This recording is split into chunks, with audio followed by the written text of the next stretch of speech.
Hey everyone, and welcome to the Long Island Retro Gaming Podcast. I'm your host, Mike Staub, and for this year, we wanted to do something special for the holidays, and I wanted to rather, sit down and talk to the members of our management team and just share some of our favorite gaming memories when it comes to the holidays. So I think you're going to really enjoy this. I'm not going to take too much more of your time because I'm just going to let the stories speak for themselves. We have some really wonderful stories in this episode. So sit back, relax, maybe pour yourself a glass of hot chocolate or whatever holiday beverage you might enjoy. Some might like eggnog and maybe take a couple of Christmas cookies, light the fire, listen to these stories from these wonderful folks that work for Long Island Retro Gaming. And first we have on this wonderful holiday episode giving us a holiday gaming memory, we have one of our amazing free play coordinators, Mr. George Smith. George, thank you for being here, man. Happy holidays. Hopefully the holidays are treating you well. And give us a story. Tell us what's going on. Yeah, so Mike, just something about like video games, just didn't have it until we were like 5 or 6 years old. And I remember getting the Super Nintendo for the first time and just opening up that and seeing the box for the first time and everything was just like an awe moment. Like, what is this? What's going on? And just luckily and fortunate, one of my dad's best friends, who I call Uncle Malcolm, was very, very nice enough to do that for me and to get me that. And I just remember playing Super Mario World for hours and hours on end. And then like probably like a few weeks later, or months later, I want to say, it's kind of blurry when you're 5 years old. Yeah. You know what I mean? Yep, I absolutely do. Super Mario All-Stars, I got that in the mail. Nice. And that was a whole nother trip of going through playing all those games because I never had an original Nintendo. So for me, Super Mario All-Stars was my first time playing like Mario 1, 2, 3, and then also Lost Levels, which was what was the actual Super Mario Brothers 2 in Japan. So to get that whole new experience was just really, really awesome. Yeah, no, I totally bet. Yeah, so like that's one story, and then another story that I remember a bit more. It was actually how I got my PlayStation 1, and like back around like 5th grade or so, I had like an eye kind of issue, like a lower like eyelid actually poofed out a little bit, so I had to get surgery to get that kind of get that down, and it could have been done in the doctor's office, but unfortunately, like I just was scared as like a 5-year-old to go there. And one of the things that was like trying to get me to do it in the office was like, oh, you're going to get a PS1 kind of like, or we're going to go afterwards. Didn't work out. But then a couple months later, I remember opening it up, unwrapping it. And in Costco, they had like, you buy the system and the controller and you get 2 games with it. And the 2 games that I got was Crash Bandicoot 2 and Gran Turismo. So that was a nice combo to get when you're that age at like 5th, 6th grade. Yeah, I can feel how both of those have influenced you over the years. Especially as someone who's such a specialist when it comes to racing games. That's really, really cool. Is that where like your love for racing games started? It started right there. So like I'd already liked auto racing and already loved auto racing before that, but then this just kind of amplified it to have something physical and tangible and to really just interact with the cars that were in the game at the time. And then just again with Crash Bandicoot, that was my first Crash Bandicoot game, and just ever since just fell in love with the franchise. That's amazing. I really do enjoy that. I think that's really, really great. Yeah, no, that's just super special, man. I think that's amazing. Yeah. So those are my 2 memories that come to mind, and I know that everybody else on the team is going to have some pretty amazing memories just as well. They absolutely will. George, I wanted to thank you for your time here today, and hope you have a happy holiday, all right? Yep. Thanks, Mike. You too. Enjoy. Hey, everyone. Welcome back to the Long Island Retro Gaming Podcast. For our next holiday story, I have someone who this is their first appearance on the show, and we will probably do a longer episode with him in the near future. But I would like to introduce to you everyone out there who listens to this podcast, Long Island Retro Gaming's head of security and floor management, Mr. Terry Taylor. Terry, welcome to the show, and happy holidays. Thanks for having me. No, it's great to have you, and happy holidays. Hopefully the holidays are treating you well. So give us a holiday story. Give us a holiday gaming related story, Terry. I have like 2 really. Perfect. when I think about the holidays and like I chose to sit in front of my arcade machines, like one of the big things was always like going to the mall as a kid and stuff like that. And I'm a little bit older in my years, so I grew up in the '80s and arcades existed. So like a huge thing for me is like I get dragged around the mall all day. I have to go like J.C. Penney's, look at clothes, all this crap, and it was always like such a drag being a kid. You just wanted to go to the toy store or whatever, and like the big thing besides going to the toy store and like picking out all the stuff you wanted was getting to like hang out and go play games at the arcade. That was like a huge part of the experience at the holidays, and like it would always be like jam packed, and like people would be like banging out like high scores, and everybody be like gathered around watching. I loved it. Like it was great. That's why arcade at the Cradle. It's very reminiscent of that. Yeah, it gives you that feeling, right? It makes it feel like the old arcade again. Yeah, it's just missing like people smoking. You got to go to Japan for that. Yeah, right. And like a memory of mine is in the early '80s. I was probably about like 6 or 7. For the longest time, like I played everybody's Atari. Like my cousins had Atari. I did not have one. So like it was like we had just moved from Florida. I'm from Long Island originally, but we had moved to Florida for a year and then came back. So it was like this whole transition back. And that Christmas under the tree, Santa bought me an Atari 2600 of my own. And there you go. And it was a little later in the game. Like I think the Nintendo was already out at this point, but I didn't care. I was digging my Atari. I still love the Atari. So yeah, like those are my Christmas memories as far as like retro gaming. But like the big one is going to the arcade in the mall. That was like the payoff for being like a good boy in the mall. You get to go blow a couple of quarters at the arcade. Exactly. Yeah, for me it was always like that, where it was like Christmas break, right? That was when time was spent at the arcade too, because you would just meet up with your friends, get dropped off at the arcade, and spend the entire day there. Oh yeah, absolutely. You know, I miss arcades like that. Like I like what we do have. We're very fortunate to have what we do have, but like I do miss when every mall had an arcade. You know, you just like wander in. Everybody was in there like checking it out, like. And there was always those people in there that were just killing like a specific game, and they always had the crowd around them. And it was like you're watching somebody just riding this right now. So cool, just like so much adrenaline. You get stuck to the floor because of the gum. It was great. It was fantastic. Do you have an arcade of choice that you would go to growing up? And what was your favorite game? I would say it's a toss up between like Miss Pac-Man, Tetris, and the Star Wars machine. Oh yeah. The Star Wars machine is great. What arcade did you go to? What arcade did you grow up going to mostly? I went to like the Time Out at Roosevelt Field Mall. Okay, yeah. There was also, I lived in Levittown. There was the Nassau Mall there, and next to the Pathmark. I don't even remember what the name of it was, but there was an arcade in there. That was the first place I saw Dragon's Lair. Yeah. It was like, that was a cool place, and it was so dark and dingy, and it was just like the dude with the belt with the quarters. They're just chain smoking and drinking coffee. You ever go to Fast Fingers?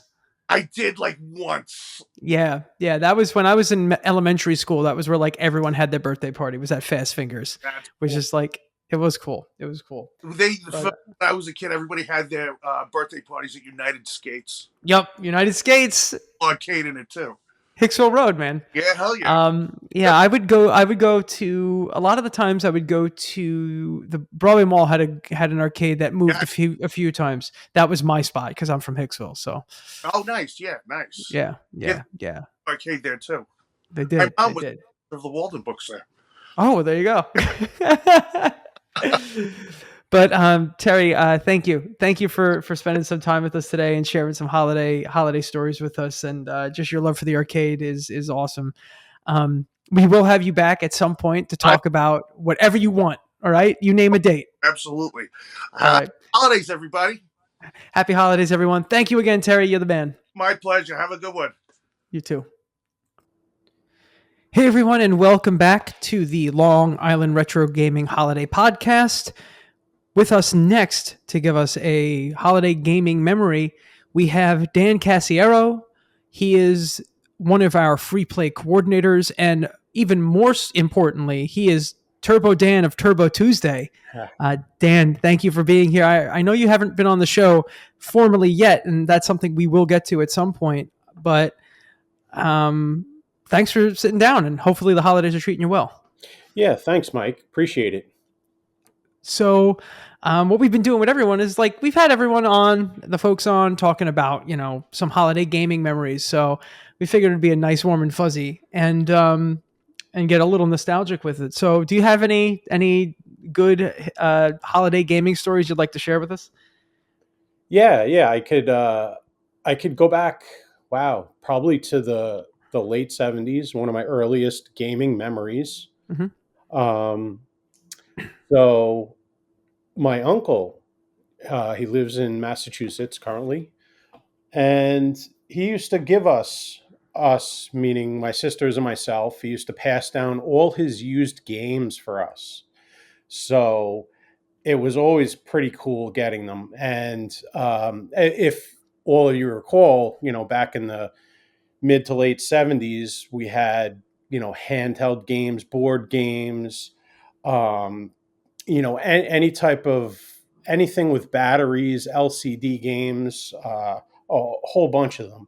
One particular Christmas, he gave us a box, and in that box was a Atari 2600. At that time, it was the what was it called? It was a Sears, the Sears one. I can't remember the name. Okay, yeah. I know what you're talking about, though. It'll come to me, but it was that, and it was packaged with a bunch of games. It was like, wow, what is this thing?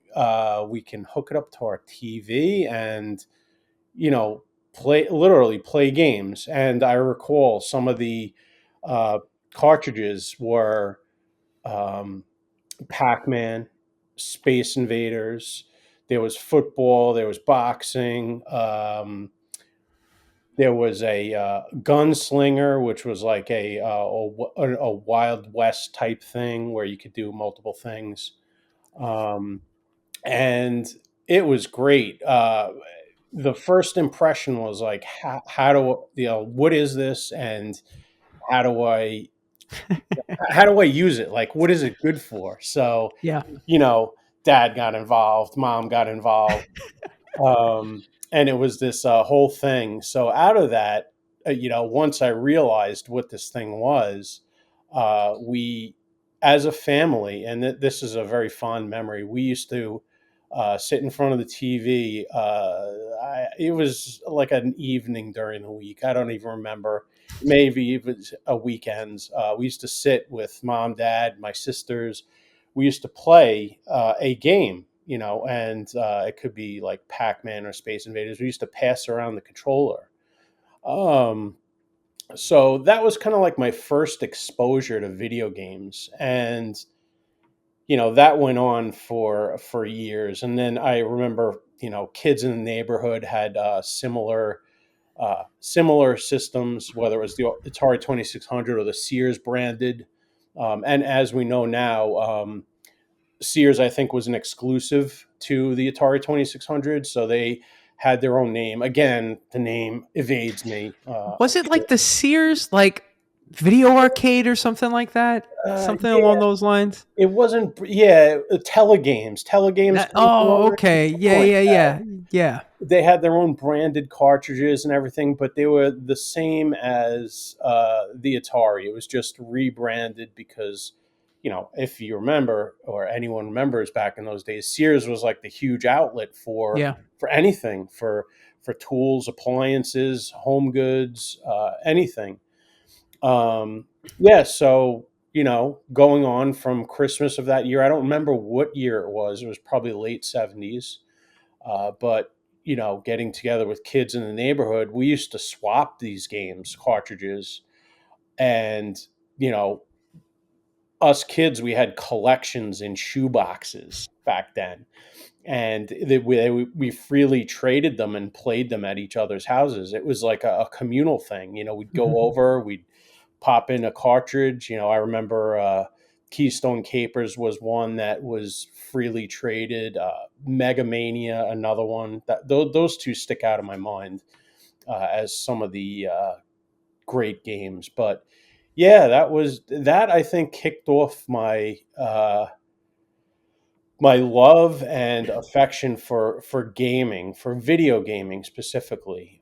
Again, like I said before that, it was in the '70s, so board gaming was part of it. But that kind of like faded off, and as time went on, got into the video gaming. I actually skipped over the Nintendo Entertainment System, that whole thing, and went directly into the 16-bit market.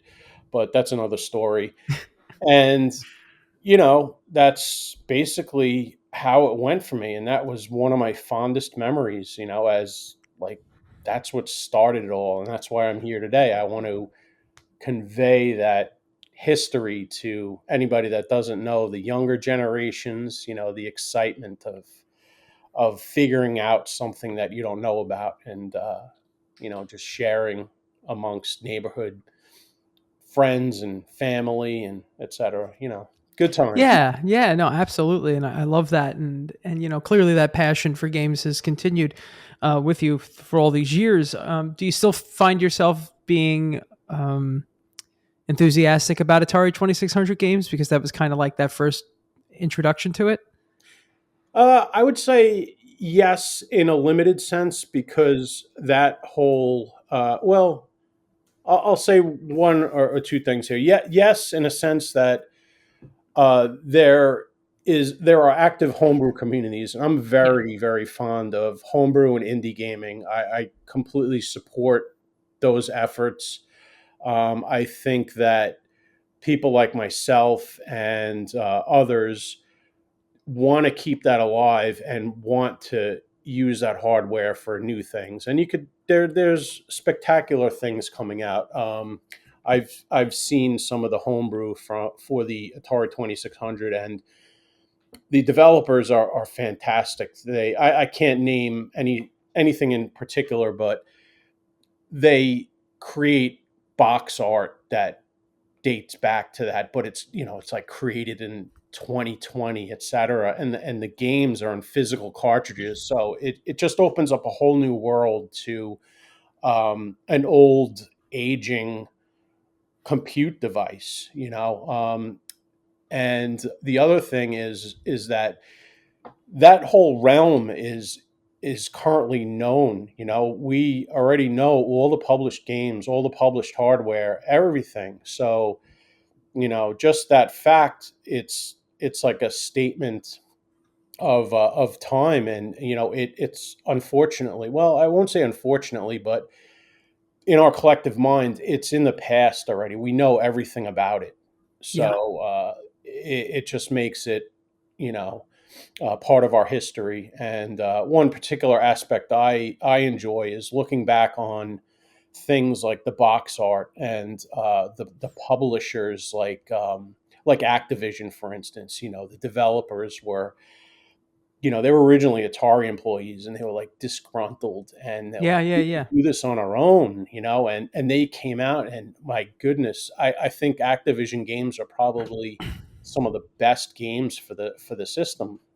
So and just finding those out in the wild is like, oh my goodness, barnstorming, this is great.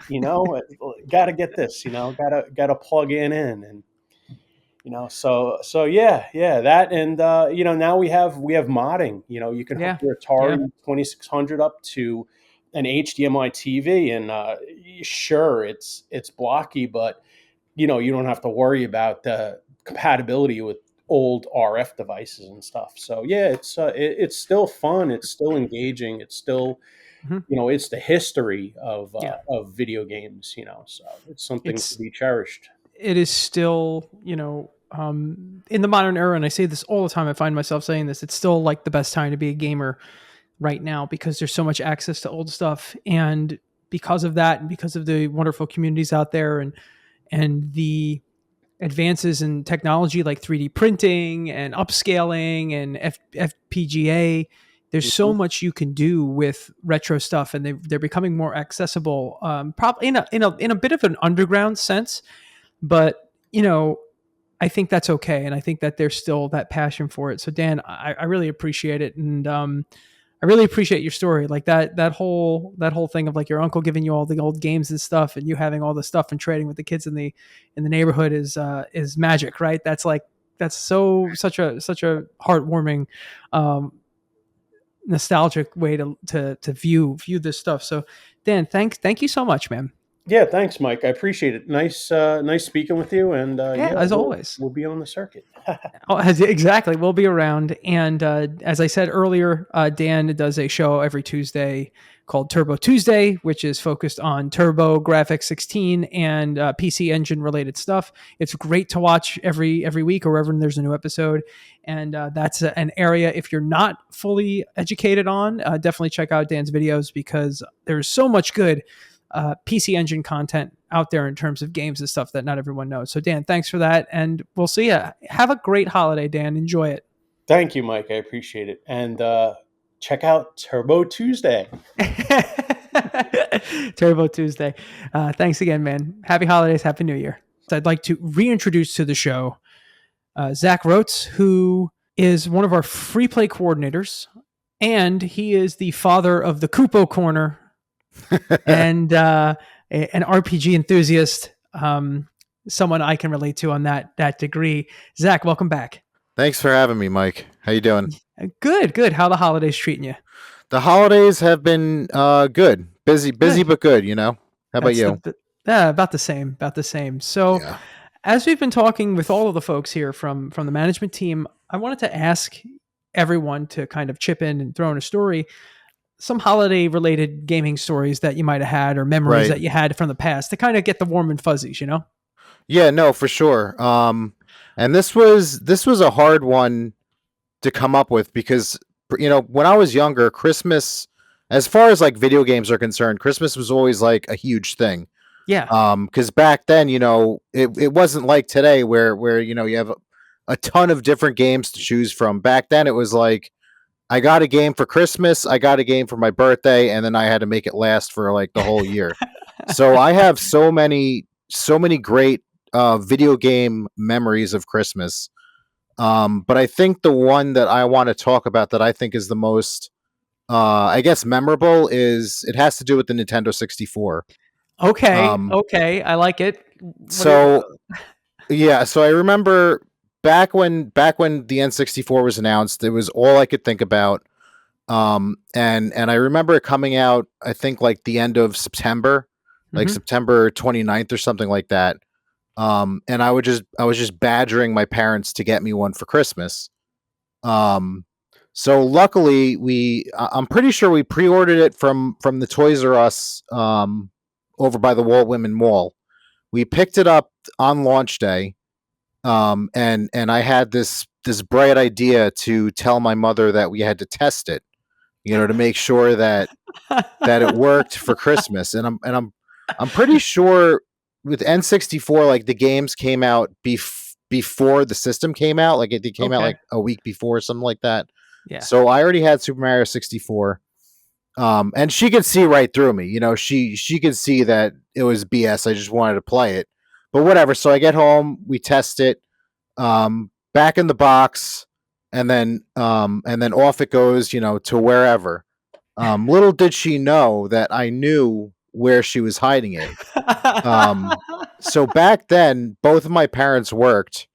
I don't remember how old I was. Do you remember what year N64 came out? Yeah, 96. It was 96, so I was 11 years old. So every day, Monday through Friday, I would get home from school when they weren't home. I would go into their sitting room. I would pull out the N64, take it out of the box, set it up, play Super Mario 64 for maybe an hour, 2 hours top, put it back, and then stick it right back in the in their sitting room. And this went on, pretty much every school day up until Christmas. And it was, I felt like such a like a badass back then doing it. And I'm not the kind of person that likes, like, I I like to have a big surprise on Christmas. You know, like I don't like to know what I'm getting. I like it all to be in the moment. You know, tons of surprise, but like the N64 was a different animal. Like I didn't care. I just wanted to play that thing so bad. And I remember opening it on Christmas. Obviously, I knew I was getting it, but even after like playing it 5 days a week, every day, I was still super excited that I could play it without having to, you know, go behind my parents' back, take it out of their room, and you know, hook it up and go through that whole thing. I was utterly still excited to play that freaking thing. Did they know? I mean, I don't know. I haven't brought it up. I'm sure at this point they probably wouldn't remember. I don't know if they knew I was doing that. I have a question. Did you ever were there ever any close calls? Not that I remember, because they were, you know, they both got home from work at like, you know, at 5 o'clock or something like that. So I put it away, you know, in time for you know, for them to get home. I love that story so much. That's such a good way to like get around it. But you know, if you knew the N64 was there, like for many of us, myself included, we didn't think we were getting it. Right. Because everyone that year, you know, it was so hard to get your hands on an N64. And right. Yeah. It was like, that was the mystery of it all. But the fact that you got to sit and play it, did you talk about it at school at all? Did you keep your mouth shut? I'm sure I talked about it at school. Yeah, I did. I knew my friends weren't snitching, you know. But yeah, no, it's probably one of my fondest Christmas memories. But like I said, it was just like every year was huge for me as far as, you know, video games and just remembering all of them and having to pick that one to talk about was extremely difficult. And then this one just kind of like popped in my mind, and I was like, oh yeah, I did do that. You know, was Mario 64 like the end all be all Christmas gift game for you in your childhood? As far as like all Christmases or just that one? I would say all Christmases. I mean, there were so many bangers for Christmas. Like I remember Donkey Kong Country. Yeah. I remember getting the original Halo for Xbox. Yeah. My first Christmas video game memory would have to be Super Mario Brothers 2 for the NES, which my brother got. Wow. And back then, you know, I didn't even know what like a sequel was. Yeah. So that's probably my earliest Christmas memory. That's awesome. Yeah, no, yeah. I mean, and like you said, you know, they were few and far between, and the games didn't come out as regularly as they do right. now. And we didn't know there weren't really a lot of like street dates or things like that. So you kind of just got games around the fall, and you got a game for Christmas and for your birthday if you were lucky. Yeah, and being able to play N64 for a few months before Christmas is amazing. Right. Oh, it was huge. Yeah. How far did you get? Do you remember? No, I don't remember. I'm sure I got I probably got pretty far. I don't think I beat it, but I got farther than a lot of other kids. I'll tell you that much.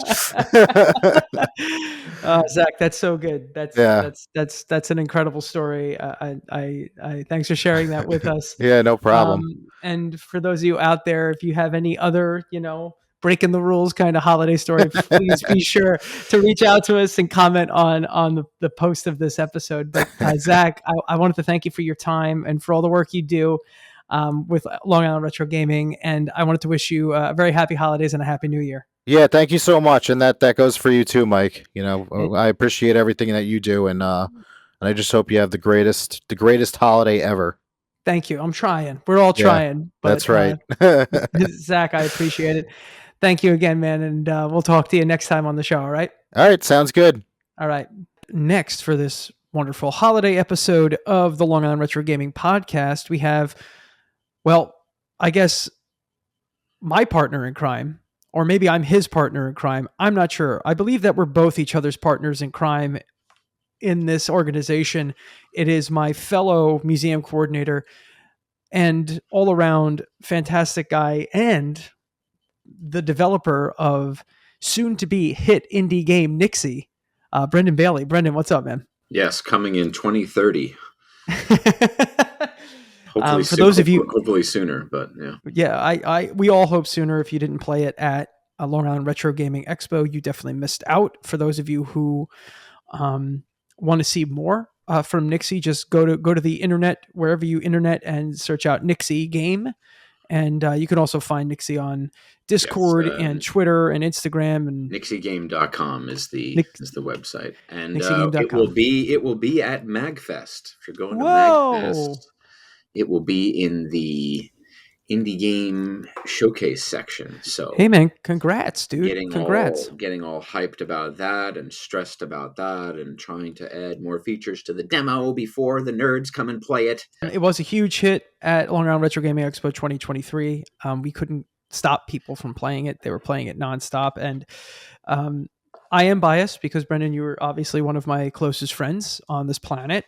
And but I will say this, totally unbiased. It's an incredible game. What you've made is beautiful and important. And I hope everyone gets to play it. If you are interested in Nixie 2, you can put it on your Steam wish list right now and download a demo, correct? Correct. The demo is on Steam. You can add it to your wish list. And I appreciate the kind words. And I love you too. Well, Brendan, it wouldn't be the holidays without a little love. So share with us a holiday story that you may have that's gaming related. Okay, so I have kind of a go-to holiday story. Love it. It's not exactly a long holiday story, but it was just a very memorable one for my brother and I. And This was, gosh, I think this was Christmas of 1992. So I would have been like 4 years old. So like just barely able to think and process like toys and new games and stuff like that. And we, in our house, we only, even in 1992, we only had a Nintendo in the house. We didn't have one of the new console. We didn't have a 16-bit console yet. And of course, my brother, who's a little older than me, was the one that was kind of like spearheading. He was the one that had to kind of like beg mom and dad to get a new game console or buy a new video game. And so, gosh, maybe this was 1991. So maybe I was 3. Like that 3 years old is when I first kind of remember being able to think about anything, but just barely. But I do remember this. And so it was it probably was 1991. It was either 91 or 92. But anyway, the story is that, we were opening our presents Christmas morning, and I guess my parents didn't put much thought or didn't think about the order that we were opening the presents. And we opened up one of the presents, and it was Sonic the Hedgehog 2. And we did not have a Sega Genesis. So by our logic and reasoning, we realized, okay, this is exciting because that means that one of the other unopened presents that's here is a Sega Genesis. Because we just got a Sega game, and we knew that there was no way that my parents would have gone out and bought a game for a system that we didn't have. It's not like they really knew that much about video games, but they understood that. They understood they wouldn't buy a Sega game for Nintendo. Like they understood that portion of video games. So yeah, we opened Sonic the Hedgehog 2 and we're like, oh my God, this means that there's a Sega here someplace, and it's just a matter of time before we get to it. You have to find it. It was very exciting when we opened the Sega Genesis, but it was a bit spoiled in a fun way that we knew it was coming. And that was our introduction to 16-bit video games. Was the first 16-bit game that we technically had in our hands was Sonic 2, and we didn't even we technically hadn't opened our Sega Genesis yet. So that was fun. I'll never forget that. I love that. That's a great story, and just such an awesome time capsule into the early 90s. And I don't think there's a better Sega Genesis game to start with, right? Like, obviously there are probably better Sega Genesis games than Sonic 2, even though Sonic 2 ends up kind of being like the be all end all of everything Sega Genesis, just as a representation of what the console is. Yep. But I feel like I think both you and I have games that we like a little bit better on the Sega Genesis. But in the end, I think if you're going to open up any game for the Genesis in 1992 as your first Genesis game, I really don't think you can go wrong with Sonic Yeah. 2. So that's incredible. Did you get any other games that year for Genesis? I honestly can't remember. I think we were so blown away by that. Yeah. I might have to ask my brother if there were any other games. We probably did. We didn't have that many Sega Genesis games. We ended up eventually we ended up being really spoiled, and we got a Super Nintendo that year as well, like later on in the year. And Wow. yeah, we were spoiled kids. In that one regard, we were spoiled, and so we ended up being more of a Super Nintendo house. I mean, I actually gravitated towards the Genesis for a long period of time. Some of my favorite games are on the Genesis, but like overall, we eventually, like most kids that age, we got swept up in like kind of like the later Super Nintendo titles and Donkey Kong Country, Metroid, and Kirby, and all that stuff. So, yeah. Well, I mean, I think you being a Sega Genesis fan is clearly seen in the design for Nixie. I think that's something that you can definitely see there with the love for stuff like Dynamite Headdy and Ristar, and obviously Super Metroid. But both I think all big inspirations for sure. So we could probably draw a direct line to you getting that Sega Genesis in 1992. To your work as a game designer and a game developer now. So it's funny how early these seeds get kind of planted, and it's something that's been with you forever. So that's an awesome story. And I will say this much: as the older brother in my family, it is our job to apply the necessary pressure to see that the proper consoles are purchased at the right time. And I gather, if you were anything like we were, you and your brother seemed to have shared the consoles growing up. So you kind of had, you kind of shared the wealth, and you kind of had double the fun.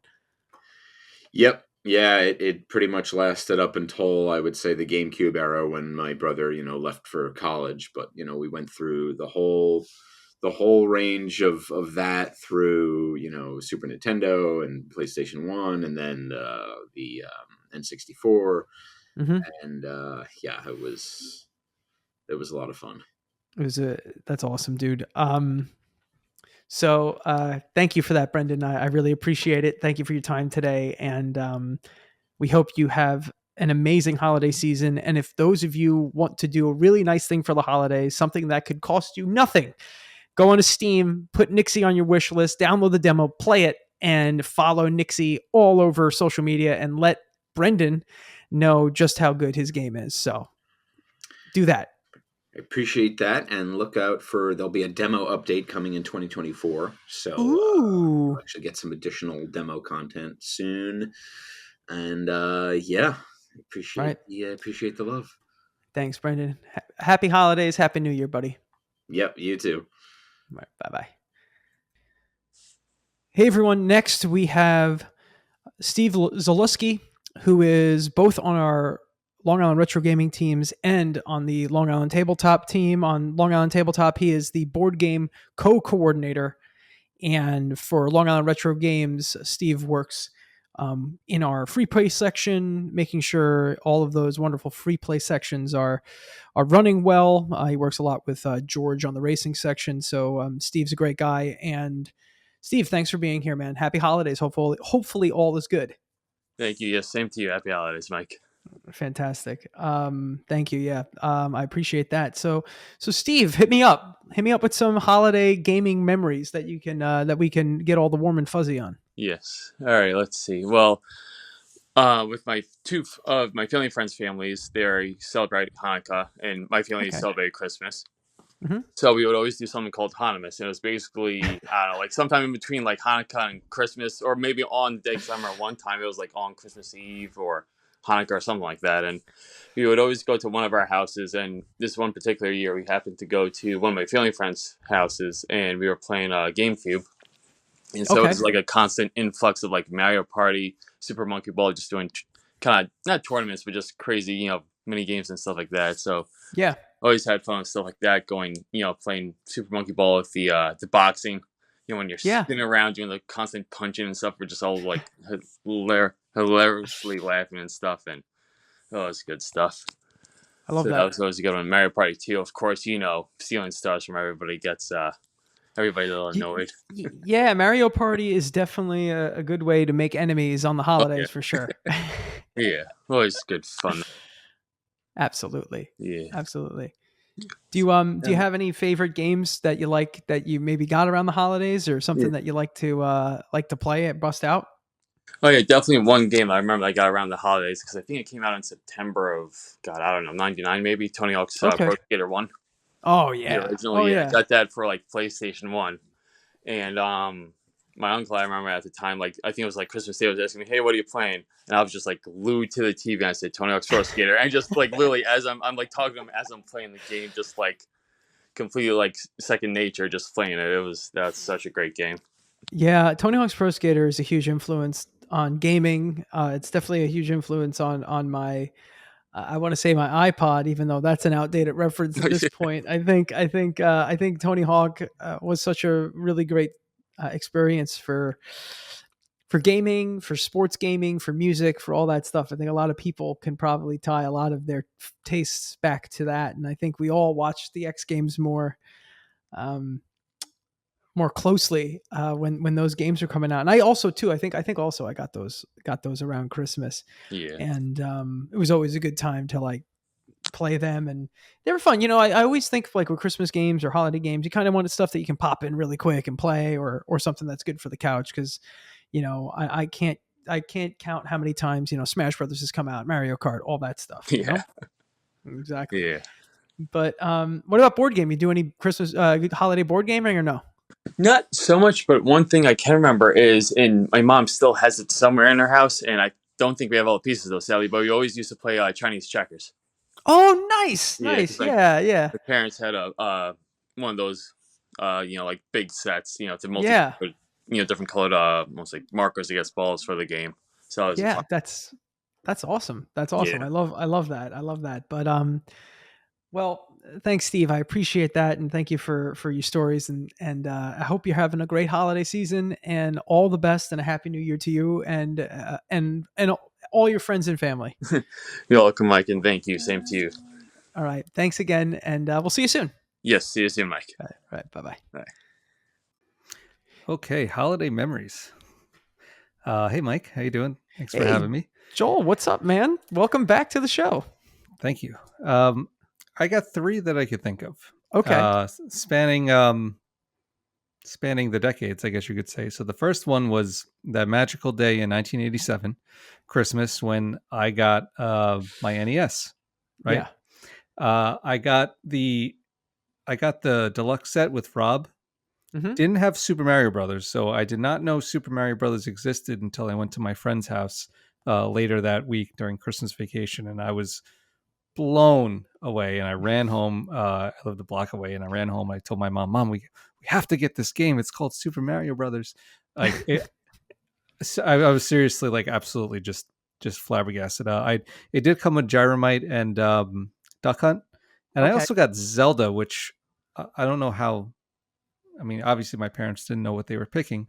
So I don't know how they came to those decisions, but I do remember Christmas, and there is a VHS that my father sent me recently. He digitized it from that Christmas. And I'm 7 years old, and my older cousin, who's probably about, I don't know, 12 or 13, she's playing Zelda, and I'm sitting next to her, and I am just engrossed. I am just like so zoned in on what's going on. And there was another time that night where my uncle was showing me how to play Duck Hunt. He's like showing me how to aim the gun or something. So that was 87. Already sounds pretty great. It was, it made such an impression, and obviously had a big impact on my life, or else, I wouldn't be here right now. The next one was, maybe it was around 99 or 2000. It was the year Final Fantasy IX came out. 2000. 2000. Okay. So it had to be Christmas Eve on 2000. I had been playing Final Fantasy IX, and I beat it I don't know, it had to be in the evening sometime, maybe Mm-hmm. 8, 9 o'clock. And I just remember that finishing it gave me this like, it gave me like a feeling of, I don't know, maybe like because the story wrap up and I felt emotional or something. So I remember grabbed my little brother, and there was this big house. I guess you could say like there was like that Christmas magic in the air too, you know, that you Yeah, kind of yeah. feel. So I grabbed my little brother and we ran down a couple blocks. There was one of those huge houses that they like deck out with all the lights, and they, you know, you can walk up in the driveway and look at everything, and they have just decorations like everywhere. And they had like a donation box, I guess, for charity. So I don't know, we just ran up there and I put some money in the charity box and just kind of was in the atmosphere for a little bit. So that, I mean, never forgot that. That was I will say cool Final moment. Fantasy, that's amazing. And Final Fantasy 9-1 is a game I love. I really love that game, and it does have an emotional ending. There is a very emotionally powerful ending to that game. So yeah, that plus being all caught up in the holiday spirit, that's awesome, dude. Yeah, that's cool. And the last one, I'm trying to make sure I remember this one correctly. I went to my parents for Christmas, and this was in the recent times. I'd say within the last, I don't know, 9 years, 8, 9 years. Okay. It was a number of years ago, and I brought my NES, and I brought DuckTales, which I loved. Like, you know, I played the game a billion times, love it. DuckTales for NES, and I plug it in, and I was so bad. I couldn't like, and we were definitely doing the expo at this point, and I was like embarrassed. I'm like, there's no way I can be this bad at this game. And I just kept playing it, and I got, you know, after dusting off the old, you know, the cobwebs, I got a lot better. But I remember that feeling of like, you know, I'm 30 something, like, how am I this bad at this game when I used to just breeze through the whole thing and like, you know, like not a single death, you know, get everything. So yeah, that's the last one. So my question for you there, Joel, with DuckTales, how are you playing it on an NES? Were you hooked So, up to a modern you know, play? so Were you not? good question, and that's what I meant when I wanted to remember it correctly, because Yeah. I definitely did not have my NES HDMI mod at that time. Yeah. And I definitely wasn't. My parents didn't have a CRT, Exactly. so that very well may have been contributing to the suck factor. You know, I mean, I'm not innocent. I'm sure that I was also stinking it up. I want to tell you something. Definitely not. But I will say this much: as we know, as being, you know, as engrossed in the hobby as we are, in this day and age, something similar happened to me where I was playing like Donkey Kong Country and Punch Out on. It was probably like the Wii U or the Wii. Virtual Console, which, you know, the Wii U one notoriously had not the best emulation, and I was just getting destroyed. I'm like, well, I guess it's old age. And then I said, wait a second. And I pulled out the NES and the Super NES, and I had a CRT at the time, and I hooked up the CRT, and I realized I was actually better than I was as a kid. I'm like, Right. oh, it's this modern devices that is screwing me up. So Yes. I'm going to take a little heat off you for that one, Joel. Yeah, I and that was definitely, I was probably like, I'm sure I was aware of, you know, how bad the lag factor was, but I don't think I was as aware as I, you know, was as I got more experience in all this nonsense. So, I mean, but the most important thing is that I still had fun. Yes, and that's what Right. matters, right? That's what matters. Well, Joel, that was great. Thank you for sharing those stories with us. And, you know, also, because it's the holidays, you got to thank people. You got to be thankful and be appreciative. Thank you. And I want to thank everyone at Long Island Retro Gaming for being such a great team of folks. And can't wait for 2024. Hell yeah. All right, man.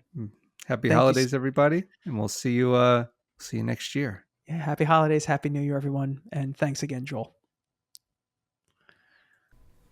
And there you have it, folks. Thank you so much for listening to this wonderful holiday edition of the Long Island Retro Gaming Podcast. And before we go, I wanted to share my story.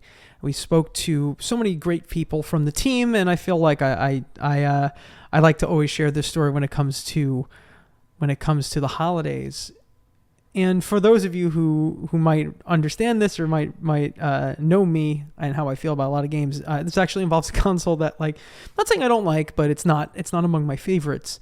Video games are always a big part of the holidays. I feel like every year we got, whether it was a console, all the new games, Super Nintendo, Genesis, NES, N64, GameCube, PS2, Dreamcast, all that stuff. Dreamcast 99 was a huge one. That was a big moment. But my brother and I knew about that when we were getting it, and getting that on Christmas morning and playing Sonic Adventure and Marvel vs. Capcom for days was incredible. But the big one, it's always the best one that you remember, is always the big surprise, right? So in 1996, we're going to go back to 96, so you can probably do the math and figure out which console I'm going to talk about. As Zach was saying, the Nintendo 64 came out in like the end of September. And for those of you who might not understand this, the N64 was actually very, very hard to come by. So it seemed like nobody could get them. Along with like the Takomi Elmo and some other items that came out that year, it was impossible to get.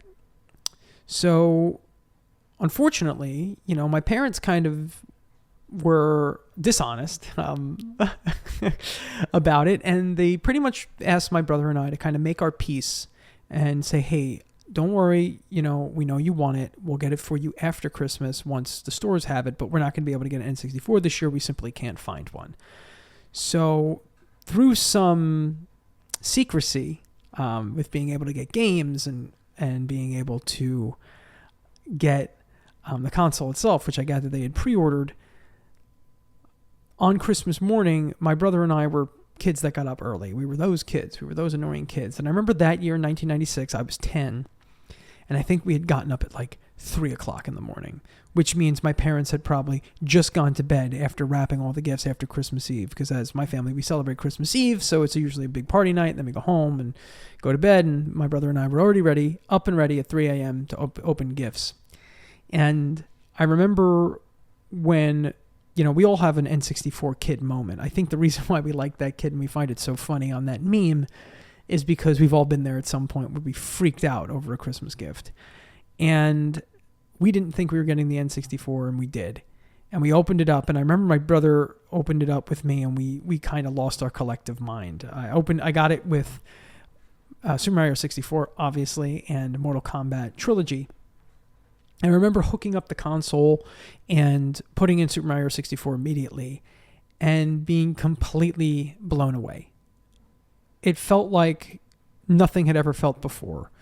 And to this day, I still have been kind of trying to find something that feels that same shift as it did from going from Super Nintendo and Genesis, which we had played quite a bit, to N64 and playing Super Mario 64 and just the overall expansion of it and everything. If there's a game that I could experience for the first time again and kind of erase my memory, it would be the first time stepping into Super Mario 64, because it felt like nothing else and it felt so unique and original. So I remember playing it, obviously, like I said, we had gotten up very early. I remember probably playing the game till probably about 5 or 6 or maybe 7 in the morning, and then passing out on the couch, and then going through the rest of Christmas, waking up a few hours later and going through the rest of Christmas.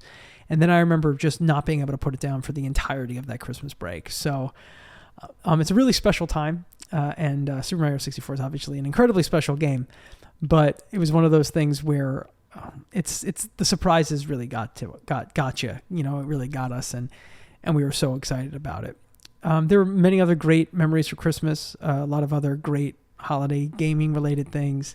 Obviously, a few years later in 1998, getting the Game Boy Color was a huge deal, and getting Pokemon and trading back and forth was so cool. But obviously, 1998, the other big one is Ocarina of Time, which I had known about and I knew I was getting, but it was the anticipation leading up to it, to being able to crack it open and finally sit down and play this game, and completely being in awe of everything Ocarina of Time had. So that's what I got, and I wanted to thank the rest of the team for jumping on the podcast to talk about their favorite holiday memories. And I want to thank all of you out there for listening. I hope you have a wonderful holiday. I hope you have a great new year, and we will see you in 2024. Be sure to stay up to date on all of our social media channels. Go to Long Island Retro, LI Retro, and search us out and get all the updates on the upcoming Long Island Retro Gaming Expo, which will be hitting in the summer of 2024. Thanks again, folks, and we'll see you real soon.